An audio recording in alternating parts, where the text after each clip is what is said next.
Assalamualaikum warahmatullahi wabarakatuh. Kita akan membahas tentang pengorbanan, bagian dari tema besar falsafah hidup. Sebelumnya kan kita banyak membahas falsafah hidup ini, mulai permainan lah, humor lah, dan macam-macam. Termasuk malam ini kita angkat salah satu dimensi hidup yang pasti akan kita hadapi dan kita alami, yaitu pengorbanan. Tidak ada orang yang tidak pernah melakukan aktivitas pengorbanan, meskipun mungkin banyak di antaranya yang tidak sadar. Kita belajar untuk dapat nilai bagus, itu kan juga butuh pengorbanan waktu, pengorbanan tenaga. Kita bekerja juga ada waktu, ada tenaga, bahkan kadang juga korban modal. Mendidik anak juga banyak pengorbanan yang dikeluarkan. Kita dagang juga banyak pengorbanan dikeluarkan. Banyak sekali hal-hal sehari-hari yang berkaitan dengan pengorbanan. Malam ini kita jelajahi dunia pengorbanan ini, diawali dari wawasan-wawasan umumnya, nanti baru kita arahkan ke aktivitas kurban yang mungkin besok lusa akan kita jalankan dengan cara menyembelih binatang kurban. Baik, bismillah, kita mulai kajian tentang falsafah hidup, pengorbanan. Saya awali dari sebuah quotes yang populer sekali, yaitu nothing great was ever accomplished without making sacrifices. Tidak ada sesuatu yang besar, yang luar biasa akan accomplish, selesai, tuntas, beres tanpa ada pengorbanan-pengorbanan. Teman-teman bisa silahkan baca sejarah orang-orang besar yang melakukan hal-hal besar. Kemudian tolong dicermati pengorbanan apa yang dia lakukan sehingga dia bisa melakukan hal-hal besar itu. Pasti akan ditemukan, karena tidak ada orang bisa besar dan melakukan hal-hal besar tanpa ada perjuangan, dan tidak ada perjuangan yang tidak menuntut pengorbanan dalam bentuk apapun. Tidak harus capaian-capaian yang luar biasa seperti mendirikan negara, bahkan mungkin yang sekedar apalah, juara sepak bola kah, atau sekedar meraih gadis impianmu kah, atau semuanya butuh pengorbanan. Tidak ada capaian apapun yang tanpa pengorbanan. Hanya saja mungkin selama ini kita kurang menyelami aspek pengorbanan ini sehingga rasanya berjalan otomatis saja. Kurang strategis, kalau bahasa saya di depan tadi, kita mungkin kurang tahu ilmunya tentang pengorbanan ini. Makanya malam ini ayo kita belajar sehingga pengorbanan yang kita lakukan cocok, pas, tepat guna untuk kehidupan kita. Oke, berlanjut, apa sih pengorbanan itu? Definisinya banyak, silahkan dibaca ya teman-teman, harus banyak baca buku-buku, harus meluaskan wawasannya. Jangan hanya fokus di satu perspektif, tapi kalau bisa perkayalah dari banyak perspektif. Malam ini saya tidak membawa definisi khusus dari buku, saya ngambil variabel-variabel dari banyak buku yang mendefinisikan pengorbanan. Dari yang saya dapat tentang pengorbanan ini, menurut saya yang dimaksud pengorbanan itu berhubungan dengan beberapa variabel itu. Kalau di saya itu saya sebut ada 6. Kapan sesuatu itu bisa disebut pengorbanan? Yang pertama ada kesadaran, yang kedua ada memberi atau mempersembahkan, yang ketiga ada unsur berharga atau bernilai, yang keempat ada yang dimiliki, yang kita miliki, yang keenam alasannya, prinsip tertentu atau nilai tertentu, yang kelima, yang keenam tujuannya, biasanya untuk sesuatu yang lebih tinggi. Mari kita lihat satu-satu ya, pelan-pelan. Karena kalau agak cepat mungkin menangkapnya agak susah karena kita pakai audio. Visualnya silahkan dilihat di tulisannya. Kalau saya ngomongnya cepat, saya takutnya teman-teman agak kerepotan. Makanya saya ngomongnya agak lambat. Nanti kalau butuh cepat, silakan dicepatkan sendiri. Di rekamannya pastinya. Oke, yang pertama pengorbanan itu kesadaran. Jadi agar nilai pengorbanan itu memang bernilai pengorbanan, ya harus sadar bahwa kita sedang melakukan pengorbanan. Kalau tidak sadar itu namanya kecelakaan. Wong pengorbanan itu kita kehilangan sesuatu, memberikan sesuatu. Kalau itu tidak sadar kan namanya kehilangan, kecelakaan. Maka harus ada kesadaran. Tidak bisa kita bilang rasa-rasanya saya sudah berkorban banyak. Ulah kok rasa-rasanya? Lah memang niatnya ingin mengorbankan apa tidak? Kalau kemarin memang tidak sadar tiba-tiba kehilangan atau tidak sadar tiba-tiba memberikan sesuatu, ya kamu sedang tidak berkorban. Tadi kamu mungkin tertipu atau kamu mungkin sedang kecelakaan karena kamu kehilangan sesuatu padahal ya tidak niat. Kesadaran itu kalau dalam agama kan nanti berarti ada niatnya memang dilakukan secara sengaja. Jangan sampai melakukan pengorbanan tidak sengaja. Oke, ya itu uraiannya panjang tapi teman-teman pasti ngerti ya kalau kesadaran. Yang kedua, setelah sadar, aspek kedua pemberian. Jadi kita memberi atau mempersembahkan kepada yang di luar diri kita. Jadi sadar untuk memberi atau mempersembahkan. Yang ketiga, yang berharga. Kalau tidak berharga, ya namanya bukan pengorbanan, tapi mungkin kamu sedang buang sampah, bersih-bersih, yang tidak kamu suka, yang kamu berikan itu bukan pengorbanan. Makanya ada ayat yang menyatakan lan tanalul birra hatta tunfiqu ma tuhibbun. Belum termasuk kebaikan kalau kamu belum memberikan atau mempersembahkan apa yang kamu sukai. Pak, saya rajin sedekah kok Pak. Saya setiap tahun sekali mensedekahkan bekas-bekas baju yang saya tidak suka. Wah, ya itu sedekah ya, tapi pengorbanan mungkin tidak. Wong ya kamu sudah tidak suka kan berarti mau kamu buang. Mau kamu singkirkan. Nah, iya ada pahalanya insya Allah wong sedekah, tapi tidak termasuk pengorbanan. Kebaikannya kurang besar, tetap baik. Tapi baik yang sejati, yang lan tanalul birra tadi, harus yang tunfiqu ma tuhibbun. Jadi engkau berikan yang engkau sayangi, engkau cintai. Barang ya maksudnya. Oke. Jadi sadar memberi yang berharga. Makanya korban itu ya binatang-binatang yang secara mudahnya termasuk yang berharga. Zaman Nabi kan ini binatang ternak yang manfaatnya banyak. Sapi, kambing, onta itu kan dipandang berharga. Terus yang keempat, yang kita miliki pastinya ya. Tuh, jangan mengorbankan miliknya orang lain, kamu tidak punya hak.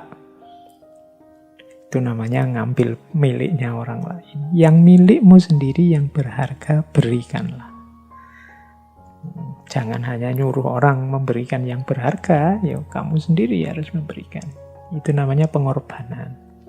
Jadi aktivitas sadar memberi atau mempersembahkan yang berharga, yang dimiliki. Terus biasanya karena prinsip atau nilai tertentu yang kita percayai kebenarannya. Misalnya ada pahlawan berkorban demi nusa bangsa, negara, agama, itu kan ada prinsip yang dia yakini kebenarannya. Daripada orang Indonesia, saudara-saudaraku ini hidup terjajah, aku yang berjuang. Biarlah aku yang dipenjara, biarlah aku yang dipukuli, biarlah aku korbannya, tapi nantinya orang-orang akan bahagia. Ada prinsip yang diyakini. Atau prinsip perintah agama. Aku percaya bahwa Allah itu maha tahu tentang yang terbaik untukku dan Allah menyuruhku berkorban, maka aku berkorban. Nah, itu berarti ada prinsip di balik itu. Prinsip ini penting biar menguatkan kesadaran tadi. Biar kalau orang tanya, kenapa sih Mas harus berkorban, kamu bisa jawab. Kenapa? Ada dasarnya. Mengapa sih kamu kok sampai segitunya berkorban untuk calon istrimu itu? Kan kamu kalau gini kan bisa jawab kalau kamu ada prinsipnya. Ya karena saya cinta padanya, karena aku suka padanya, biar dia tetap dekat dengan aku dan seterusnya. Itu berarti ada prinsip atau nilai yang diperjuangkan. Selain prinsip atau dasar, ada juga biasanya tujuannya. Tujuan yang tentunya lebih tinggi dari yang dikorbankan tadi. Biasanya ada itunya. Meskipun tidak selalu sebenarnya. Tujuan itu gini, kalau kita ingin bakar sampah, saya dulu guru saya pakai ilustrasi begitu, kita kan butuh korek. Bakar itu kan butuh api, tapi kita harus punya modal. Kita mengorbankan api juga lewat korek api. Korek api ini sebenarnya sudah api, tapi kita korbankan untuk mencari api yang lebih besar. Untuk tujuan yang lebih tinggi. Kita tadi misalnya sama calon istri atau calon suami mengorbankan waktu, mengorbankan tenaga, bahkan mengorbankan modal, uang untuk neraktir, untuk macam-macam. Kamu kan punya target lebih tinggi. Biar dia tetap mau terus sama aku misalnya. Nah, itu target yang lebih tinggi. Jadi, ya kalau agama mencari ridhonya Allah, mencari sayangnya Allah, mencari kedekatan dengan Allah, itu kan tujuan yang lebih tinggi. Apalah artinya seekor kambing, apalah artinya seekor sapi demi yang maha segalanya. Itu berarti ada tujuan yang lebih tinggi. Jadi korban itu secara definisi ada 6 variabelnya, yaitu kesadaran untuk memberi atau mempersembahkan yang berharga yang kita miliki dengan dasar prinsip atau nilai tertentu untuk tujuan tertentu yang lebih tinggi. Ini definisi umum dulu ya tentang pengorbanan. Nanti belakangan kita tarik ke upacara korban, ritual korban yang kita jalankan setiap Idul Adha. Terus selanjutnya, pengorbanan dalam hidup ini sebenarnya adalah sebentuk sunnatullah. Ayo kita pahami pelan-pelan di mana sunnatullahnya. Diawali dari hakikat kehadiran kita di muka bumi. Allah kan berfirman, afa hasibtum annama khalaqnakum abasa, apakah engkau anggap aku menciptakanmu itu iseng? Kehadiran manusia di muka bumi ini kan tidak iseng, tidak kebetulan, tapi ada tujuannya, ada amanah, ada tanggung jawab yang harus dia jalankan. Yang pertama ini, berarti kita tidak boleh sesuka hati karena kita mengemban amanah, kita punya tanggung jawab. Untuk menjalankan amanah dan tanggung jawab ini, kita kan harus berusaha, berjuang, tidak otomatis. Beda dengan semua makhluk yang lain punya tugas masing-masing di muka bumi yang berjalan otomatis. Hewan, tumbuhan, langit, mendung, dan macam-macam itu jalannya sudah otomatis, sudah eksak. Tapi manusia untuk menjalankan amanah dan tanggung jawabnya harus diupayakan, harus diusahakan. Kalau kita diam saja, ya tidak akan jalan amanah dan tanggung jawab itu. Bahkan jalan tapi tidak hati-hati pun kadang-kadang ya keliru.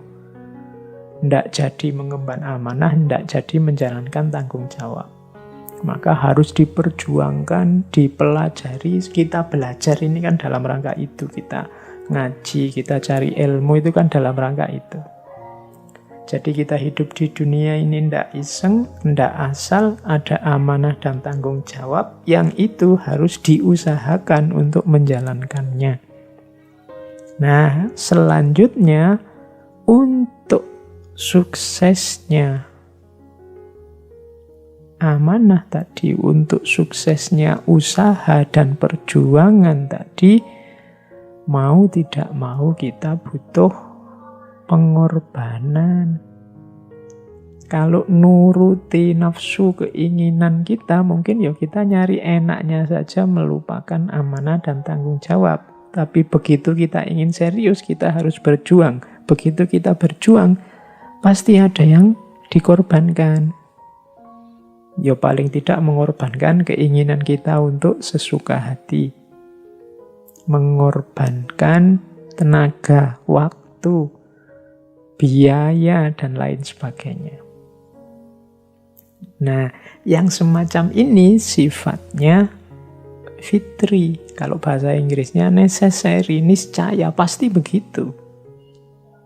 Kalau kita tidak mau berkorban, perjuangan kita tidak sukses. Kalau perjuangan kita tidak sukses, amanah dan tanggung jawab tidak akan terlaksana. Bahwa manusia harus mengusahakan sehingga amanah dan tanggung jawab itu terlaksana, sementara usaha itu menuntut pengorbanan. Itulah yang kita sebut nanti, oh ternyata pengorbanan itu sunnatullah. Orang yang tidak mau berkorban, nyari enaknya sendiri saja, ya tidak jadi sukses menjalankan amanah dan tanggung jawab. Hari ini kan banyak orang mengeluh, macam-macam yang dikeluhkan, macam-macam yang diproteskan. Itu kadang-kadang dari nada mengeluhnya kelihatan orang ini ingin enak terus. Tidak mau sedikit berkorban demi suksesnya amanah dan tanggung jawab kita dalam mengemban tugas sebagai hamba Allah dan khalifatullah. Maka ketika kita besok lusa itu disunahkan untuk berkorban, sebenarnya pelajaran besarnya antara lain adalah mbok yo mental kita itu tidak mental yang manja, yang nyari enak, terus nyari seneng terus. Untuk suksesnya ideal-ideal kita ya memang perlu pengorbanan-pengorbanan.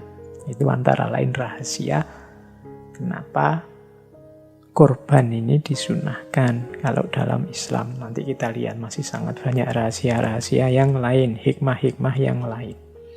Oke, jadi teori pertama tentang pengorbanan, yaitu pengorbanan adalah sunnatullah. Yang kedua, ini teorinya masih mirip. Korban adalah modus dalam hidup untuk kita sukses. Nah, ini saya bawa 3 peribahasa sekaligus. 1 bahasa Inggris, 1 bahasa Indonesia, 1 bahasa Jawa. Mungkin teman-teman dari banyak daerah yang lain punya peribahasa masing-masing. Kalau dalam bahasa Inggris ada peribahasa there is no free lunch. Jadi tidak ada makan yang gratis. Jadi kalau tiba-tiba kok temenmu neraktir, kan itu nama lainnya itu. Ayo tak traktir, itu biasanya yo ono karepe, ada keinginannya. Jadi there is no free lunch itu tidak ada makan siang yang gratis. Kenapa kok temanmu itu mau berkorban neraktir kamu, mau berkorban jemput kamu, mau berkorban apalah yang ditujukan padamu, pasti ada pamrihnya. Itu maksudnya pepatah itu begitu. Jadi tidak ada makan siang yang gratis. Lah kok enak minta makan siang dok, apalagi tiap hari. Mesti ono karepe itu. Carilah pasti ada. Itu maksudnya peribahasa itu. Itu menunjukkan bahwa orang itu ya memang begitu. Kalau untuk sampai pada yang dia inginkan pasti ada yang dia korbankan. Ya kalau temenmu tadi ya dengan cara neraktir. Yang kedua, kalau ini dalam bahasa Indonesia. Ini sering kita dengar kadang-kadang. Kalau ada orang ngomong, uang bukan segalanya, tapi segalanya perlu uang. Nah, ini saya analogikan tadi pakai korek. Jadi ya butuh modal, butuh ada yang dikorbankan. Maksudnya teman-teman pasti sudah paham, saya tidak harus menjelaskan detail. Ada yang dari bahasa Jawa, jerbasuki mawa beyo. Kesuksesan itu butuh biaya, butuh modal. Tidak bisa nyari enaknya saja. Tidak bisa nyari senengnya saja sesuai keinginan kita. Jadi pengorbanan itu adalah modusnya hidup untuk sukses. Orang yang tidak mau sama sekali berkorban, orang yang hanya nyari enaknya sendiri terus dalam hidup, hati-hati, kemungkinan dia susah nanti suksesnya. Kenapa? Karena kesuksesan itu butuh pengorbanan. Jerbasuki mawa beyo. Apalagi hari ini ya, kalau teman-teman mahasiswa, teman-teman pelajar itu kan sedang galau luar biasa di era COVID ini karena ada biaya tambahan untuk belajar, yaitu online, butuh kuota. Ada yang pakai Zoom, ada yang pakai Google, itu kan nambah biaya tambahan. Tapi ya situasinya memang begitu. Anggap saja wong mau ndak mau ya harus kita jalani, diniati saja bahwa itu jihad kita, pengorbanan kita. Semoga nantinya akan lahir kesuksesan-kesuksesan yang menyusul karena rahmatnya Allah, sayangnya Allah melihat jerih payah kita hari-hari ini. Jerbasuki mawa beyo. Saya bawa satu teori, satu ilustrasi dari buku yang judulnya Think and the Tipping Point. Karangannya Malcolm Gladwell. Katanya Gladwell, dia ngitung untuk seseorang ini jadi ahli dan sukses di satu bidang. Ya ini mungkin hitung-hitungan kira-kira. Katanya Gladwell, seseorang harus bekerja minimal 10.000 jam terbang. Kalau dihitung secara matematika, 10.000 jam terbang itu, kalau kita kerjanya 8 jam sehari, seminggu 5 hari, Sabtu minggunya libur, itu butuh waktu sekitar 4-5 tahun untuk jadi ahli. Ini teorinya silahkan didiskusikan sama teman-teman ya. Sekarang kan banyak ahli dadaan.